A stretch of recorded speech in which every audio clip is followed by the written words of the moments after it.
आइए अब हम अगले आज के उसमें सिंधु नदी तंत्र के बारे में जानकारी लेते हैं। इससे पहले वाले वीडियो में हमने डिस्कस किया था कि ड्रेनेज सिस्टम ऑफ इंडिया में गंगा नदी सिस्टम, गंगा नदी तंत्र का आपको इसके पीछे वाले वीडियो में मिल जाएगा, आप देख सकते हैं। अब यहाँ हम स्टार्ट कर रहे हैं सिंधु नदी तंत्र। तो जैसे कि नाम से ही स्पष्ट है, इंडस रिवर सिस्टम में तो सबसे प्रमुख रिवर कौन सी होगी? Indus river. इंडस रिवर निकलती कहां से है? ये भारत के ट्रांस हिमालय में एक लेक है। हाँ। एक लेक है मानसरोवर।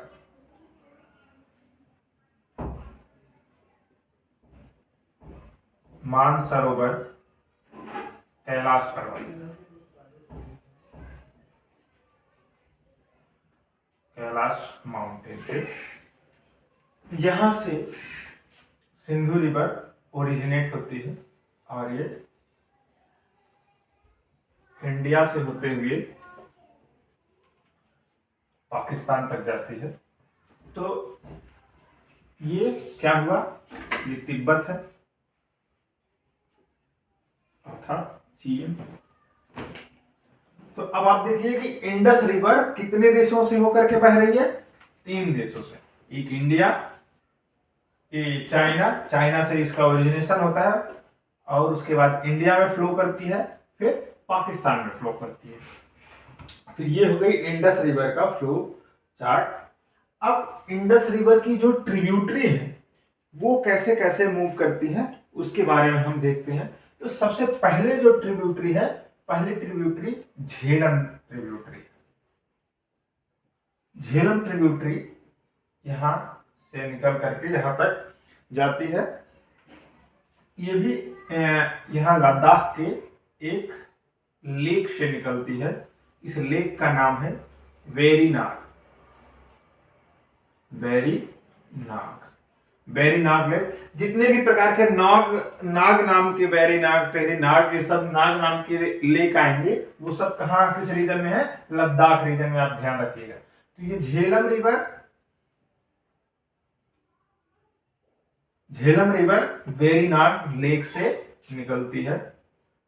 इसका ओरिजिन वेरीनाग लेक से होता है और यहां आकर के इसके नेक्स्ट में चिनाब रिवर है, जो चिनाब रिवर निकलती है, आती है। ये झेलम आकर के चिनाब में एंड हो जाती है, चिनाब में मिल जाती है। और चिनाब रिवर कहां से निकलती है? ये बारालाचा पास है। बारालाचा पास है, यहां से बारालाचा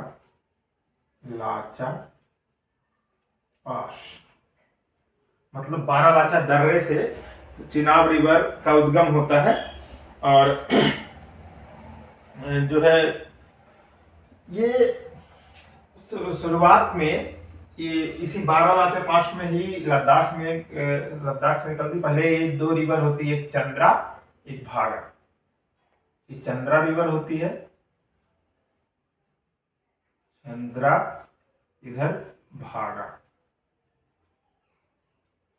और ये जाकर के टांडी में, यहाँ ये कौन सा पॉइंट है? टांडी, लद्दाख का टांडी क्षेत्र है। टांडी, टांडी पर के आकर के मिलती है। दोनों की गहराई लगभग सेम है। जो हमने पुराने वाले वीडियो में बताया कि अलकनंदा और भागीरथी मिल करके गंगा कैसे बनाती है, सेम कंडीशन यहाँ भी है। चंद्रमा और भागा दोनों मिलती हैं, उसके बाद इसका नाम चेंज हो जाता है चिनाब। चिनाब, चिनाब रिवर ये आकर के तो सिंधु नदी में मिल जाती है। चिनाब रिवर सबसे बड़ी ट्रिब्यूटरी है इंडस रिवर की। इंडस रिवर की सबसे बड़ी ट्रिब्यूटरी है चिनाब रिवर। अब चिनाब रिवर के बाद यहीं से फिर निकलती है आपकी रावी नदी। हिमाचल प्रदेश से रावी नदी निकलती है। ये कहां से निकलती है रावी नदी? रोहतांग पास से।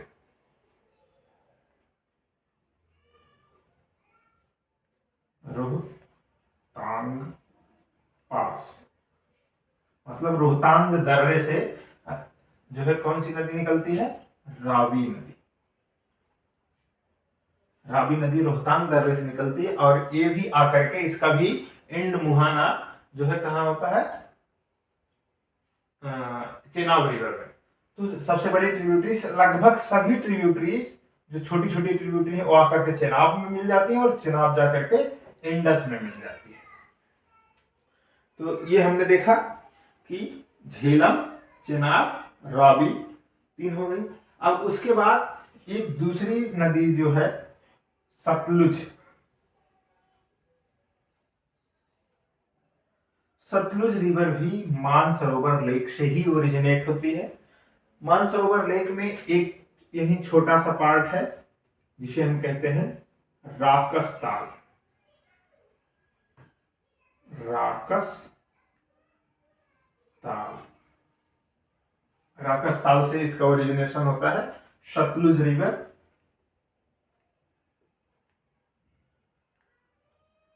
सतलुज रिवर जो इंडस रिवर की सेकेंड लार्जेस्ट ट्रिब्यूटरी है, कि इंडस रिवर की सेकेंड सबसे बड़ी सहायक नदी है, जो आकर के मानसरोवर से निकल करके आकर के चेनाब रिवर में इसका एंड होता है। चेनाब रिवर में आकर मिल जाती है और चेनाब के थ्रू ये जाकर के सिंधु नदी में फिर से पुनः मिल जाती है। और फिर यही जो रोहतांग पास है, यही रोहतांग पास से एक छोटी सी रिवर आती है, ब्यास रिवर। दूसरी रिवर आई रोहतांग पास से ही निकलती है। ये रोहतांग पास है पूरा, और यहाँ से रोहतांग पास कहाँ है? हिमाचल प्रदेश में। हिमाचल प्रदेश में रोहतांग पास से ब्यास रिवर निकल करके आती है और सतलुज में मिल जाती है।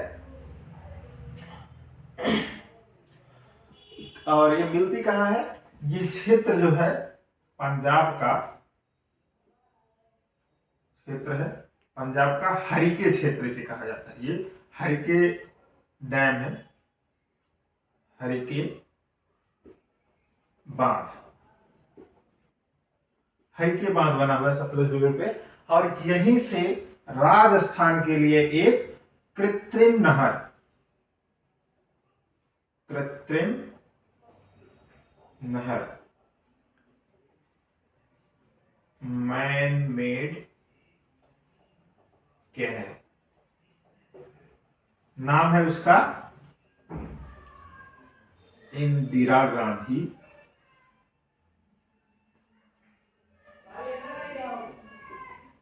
कैनल। इंदिरा गांधी कैनल।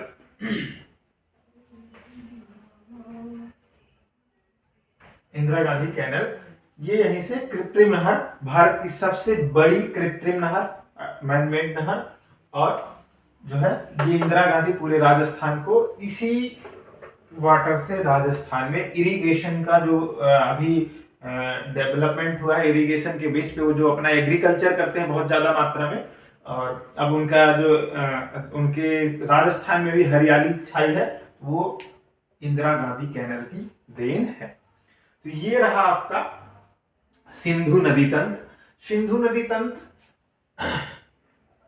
ये सिंधु नदी इंडस रिवर मानसरोवर लेक से निकलती है, कैलाश माउंटेन के मानसरोवर लेक से, और ये इसका बहुत कम भाग, मतलब लगभग 23% भाग ही इंडिया में फ्लो करता है। उसके बाद लगभग 70+ भाग इसका पाकिस्तान में फ्लो करता है, और लगभग 5 से 7% भाग जो तिब्बतियन चाइना का। तो इसका ज्यादा भाग पाकिस्तान में। उसके बाद इधर झेलम भी है, ये भी इंडिया और पाकिस्तान में बहती है। चेनाब है इंडिया पाकिस्तान में। उसके बाद रावी इंडिया पाकिस्तान में।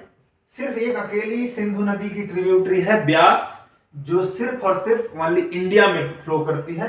बाकी सतलुज रिवर 3 कंट्रीज में, चाइना, इंडिया और पाकिस्तान, तीनों में फ्लो करते हैं। तो इंडस और सतलुज दोनों 3 कंट्रीज को टच करती हैं और इंडस की ट्रिब्यूटरी है। पहले ये चीज हो गई। अब एक मुख्य बात ये हुआ, सिचुएशन क्या कि जब भारत पाकिस्तान का बंटवारा हुआ तो उस समय पाकिस्तान ये मुद्दा उठाया कि इंडस रिवर का ओरिजिनेशन इंडिया के पास से होता है, मतलब इंडिया के ट्रांस हिमालय से होता है, तिब्बतियन से, और इंडिया में उसका फ्लोरेंस ज्यादा होता है। तो भारत कहीं ऐसा ना करे कि इसकी पानी को रोक दे, पाकिस्तान में पानी जाने ही ना दे। तो उसने यूएनओ में मुद्दा छेड़ दिया है। और आज वर्तमान समय में आज के ही दिन अभी अभी सुबह मतलब कल की न्यूज में था कि पाकिस्तान ने फिर से इस मुद्दे को छेड़ा है। इसे कहते हैं Indus river treaty. Indus river treaty मतलब सिंधु नदी समझौता। ये 1960 में हुआ था, 1960 में। उस समय भारत देश के प्रधानमंत्री पंडित जवाहरलाल नेहरू और पाकिस्तान के प्रेसिडेंट राष्ट्रपति अयूब खान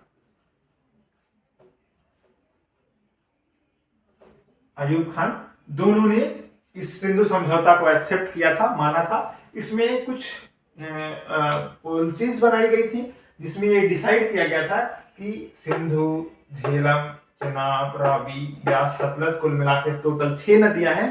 तो ऐसा किया गया कि जिनका ज्यादा भाग पाकिस्तान के तरफ है तो उनको पाकिस्तान को बांट दे दिया गया अधिकार, और बाकी का इंडिया का। तो ये 3 सिंधु, झेलम और चेनाब, ये वाला पार्ट पाकिस्तान को दे दिया गया, नदी का पानी।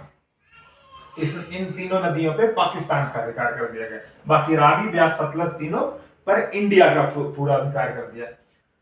अब लेकिन इसमें एक और भी संधियां की गई कि ये भारत इनके पानी का उपयोग कर सकता है, बिजली बना सकता है, बांध बना सकता है, लेकिन पानी को रोक नहीं सकता है। और भारत इसके पानी मतलब इसके पूरे बहाव का, सिंधु नदी के बहाव का 25% वाटर यूज करेगा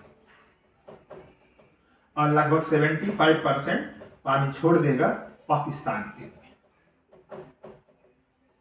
ये ट्रीटी में, समझौता में ये बातें हुई थी, जिसमें पाकिस्तान पे को 3 नदियों पे अधिकार दिया गया, इंडस, झेलम और चेनाब, ऊपर की 3 नदियां, और नीचे की 3 नदियां रावी, ब्यास और सतलुज भारत के अधिकार क्षेत्र में किया गया।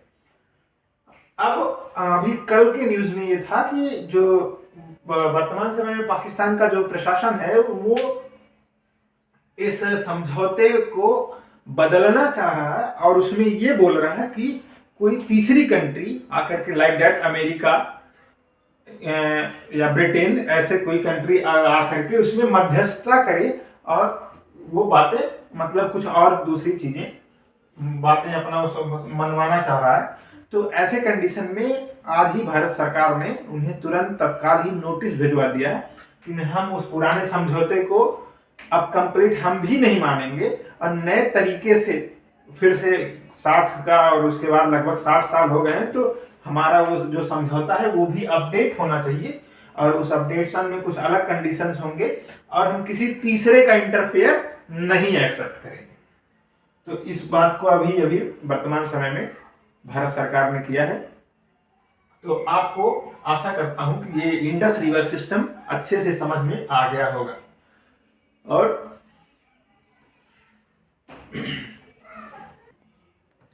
एक बहुत अच्छा क्वेश्चन आया है कि आखिर पाकिस्तान क्यों चाहता है या क्यों चाहता है कि तीसरा हस्तक्षेप करे और भारत क्यों नहीं चाहता है कोई तीसरा हस्तक्षेप करे, या भारत क्या तर्क देता है कि हम तीसरे को एक्सेप्ट नहीं कर रहे हैं।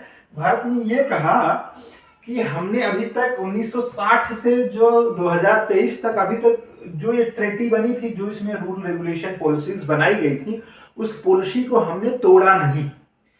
इस पॉलिसी का बार बार उल्लंघन पाकिस्तान ने किया है। एक बार 2016 में, फिर 2019 के आसपास भी उसने फिर से इस पे कीचड़ किया था कि जो है हमें इस पे फिर से कोई तीसरा व्यक्ति आकर के मध्यस्थता करे। यूएनओ में उसने मुद्दा छेड़ा था। कई बार वो यूएनओ में ये बातें छेड़ने की कोशिश करता है, लेकिन भारत यही के तर्क दिया कि हमने 1960 के बाद से 2023 तक अभी तक उस पॉलिसी को कभी भी ब्रेक नहीं किया, जो रूल रेगुलेशन जो ट्रीट किया गया था उसको उसी पे फॉलो कर रहे हैं, तो आखिर हम क्यों तीसरे की मध्यस्थता स्वीकार करें, यही चीज है। और भारत के पास ये सबसे प्लस पॉइंट है अपनी बातें मनवाने का, क्योंकि नदी का ओरिजिन या भारत के पास है। भारत चाहेगा तो यहाँ बैरियर लगा सकता है और इनको पानी के लिए मुआ देगा, पानी इनको मिलेगा ही नहीं पाकिस्तान में। तो ऐसा भारत ऐसी काम कर सकता है। तो ये था हमारा इंडस रिवर सिस्टम, ये तो हम समझ गए। अब इसके बाद हम लोग आते हैं नॉर्दर्न प्लेन का। दो रिवर सिस्टम हो गए हमारे पास, एक गंगा रिवर सिस्टम, दूसरा इंडस रिवर सिस्टम। उसके बाद हम थर्ड रिवर सिस्टम डिस्कस करते हैं। आपको तीसरा है ब्रह्मपुत्रा रिवर सिस्टम, जो अत्यंत इंपॉर्टेंट है बहुत ही। और भारत में ब्रह्मपुत्रा का रोल क्या है, ये आप लोग तो खूब अच्छे से जानते ही होंगे कि भारत की सबसे चौड़ी नदी कौन सी है, ब्रह्मपुत्रा नदी। तो आइए अब हम ब्रह्मपुत्रा रिवर सिस्टम के बारे में देखते हैं। अभी तक हमने ये देख लिया कि सिंधु इंडस रिवर सिस्टम क्या है। अब हम देखते हैं नॉर्थ इंडिया का सबसे तीसरा प्रमुख सबसे सिस्टम ब्रह्मपुत्रा रिवर सिस्टम। ये हम जानते हैं जो मानसरोवर है वहां से 3 प्रमुख नदियां निकलती हैं जो भारत में आती हैं। कौन कौन सी, एक सिंधु नदी, दूसरी सतलज नदी, तीसरी ब्रह्मपुत्रा नदी। तो ये भी मानसरोवर ही, ट्रांस हिमालय के मानसरोवर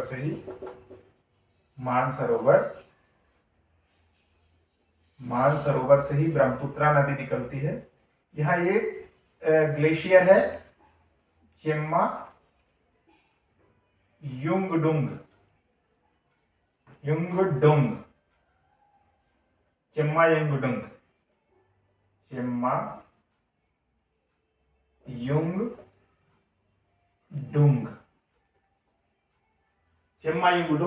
यहीं से इसी ग्लेशियर में मानसरोवर से ही ब्रह्मपुत्रा नदी निकलती है और ये तिब्बत के पठार होते हुए इंडिया में इंटर करती है। तो अब आप ध्यान देना कि ये भारत में जब इंटर करती है तो ये कौन सा शहर है, यहाँ पे शादिया शहर है, शादिया टाउन है जब ये भारत में प्रवेश करती है। ब्रह्मपुत्रा नदी जब भारत में प्रवेश करती है, इससे पहले तिब्बत में इसका नाम रहता है शांगपो।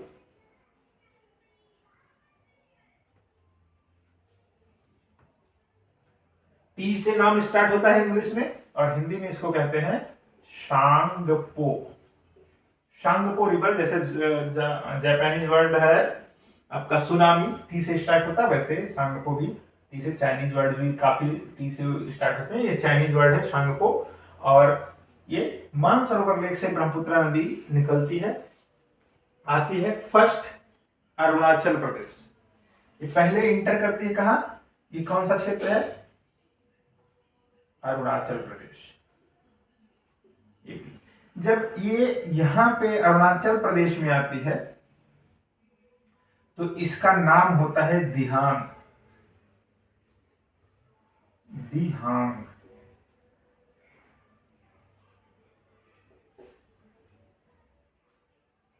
अरुणाचल प्रदेश में ब्रह्मपुत्रा को हम दिहांग बोलते हैं, दिहांग नाम देते हैं।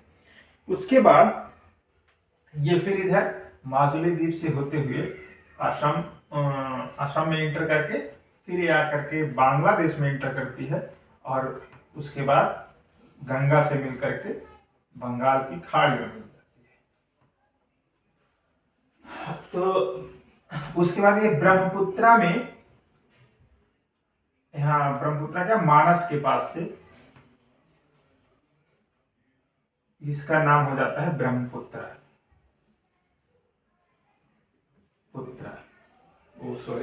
मानस असम में।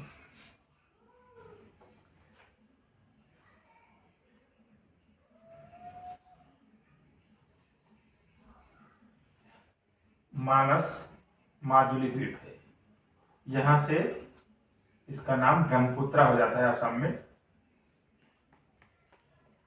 असम राज्य में इसको हम ब्रह्मपुत्रा के नाम से जानने लगते हैं। इससे पहले अरुणाचल प्रदेश में हम इसको दिहांग नाम से जानते हैं, और असम में ब्रह्मपुत्रा। बांग्लादेश में आते हैं तो जमुना नाम से जानते हैं इसको, जमुना।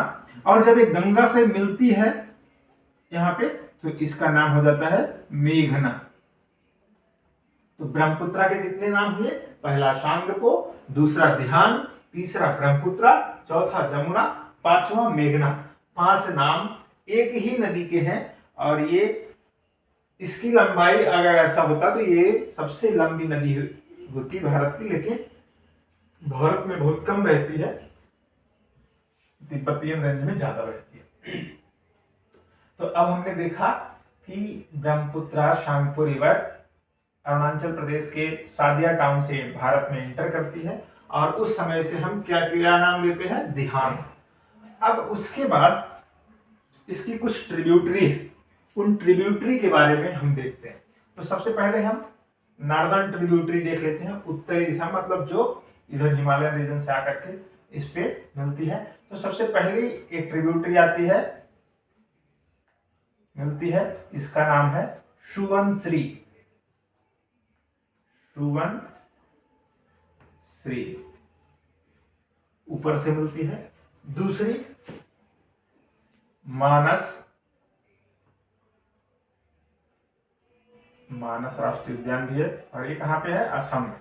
अरुणाचल प्रदेश में सुवनश्री, असम में मानस मिलती है। उसके बाद असम में ही फिर दूसरी यहाँ पे संकोश रिवर, संकोश, और तीसरी आकर के मिलती है तीस्ता।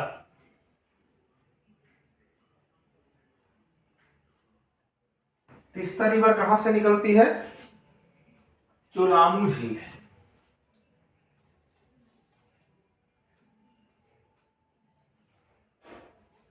चोलामू लेक, चोलामू लेक से तीस्ता रिवर निकलती है और आकर के ब्रह्मपुत्रा में मिल जाती है। ये थे उत्तरी दिशा से मिलने वाले नदियां। पहली सुवनश्री,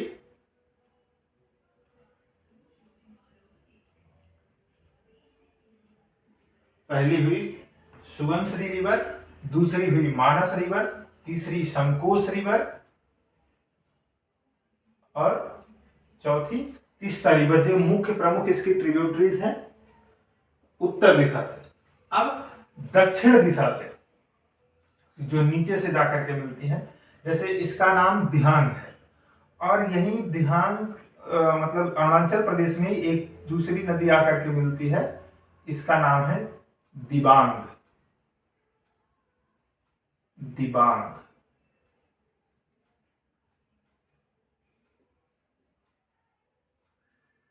दिबांग आकर के इसमें मिलती है।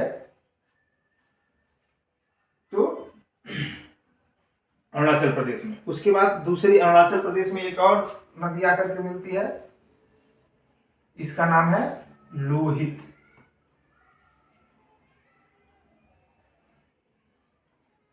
इसको लाल नदी भी कहते हैं, लाल नदी या ब्लड रिवर, खूनी नदी। इसके कलर से इसका नाम खूनी नदी, ब्लड रिवर या लाल नदी या लोहित इसका नाम पड़ा। अब इसके बाद आपका असम में आकर के एक दूसरी नदी दक्षिण दिशा से मिलती है, इसका नाम है धनश्री।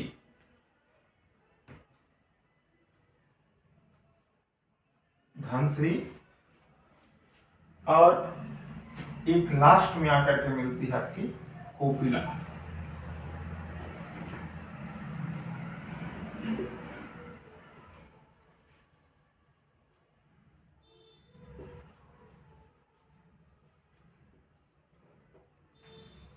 ये इसकी नदियां हो गई। इधर उत्तर से ब्रह्मपुत्रा रिवर आई, उत्तर से सुवनश्री, दक्षिण से उत्तर से सुवनश्री, फिर मानस, तीस्ता, संकोश। ऊपर से, और ये नीचे से पहली दिबांग, दूसरी लोहित, तीसरी धनश्री, चौथी कोपिला। ये प्रमुख नदियां हैं, और भी छोटी छोटी नदियां, बहुत सी नदियां हैं, लेकिन ये प्रमुख इनकी नदियां हैं। अब इनको याद करने के लिए हम आपको एक ट्रिक बताते हैं कि ब्रह्मपुत्र और उसकी सहायक नदियों को याद हम कैसे करेंगे। तो लिखेंगे कि ब्रह्मा जी सुवनश्री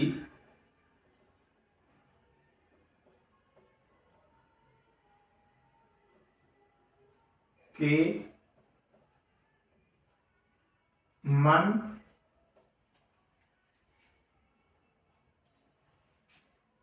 को संकोच की स्थिति में देखकर दिल धड़काए।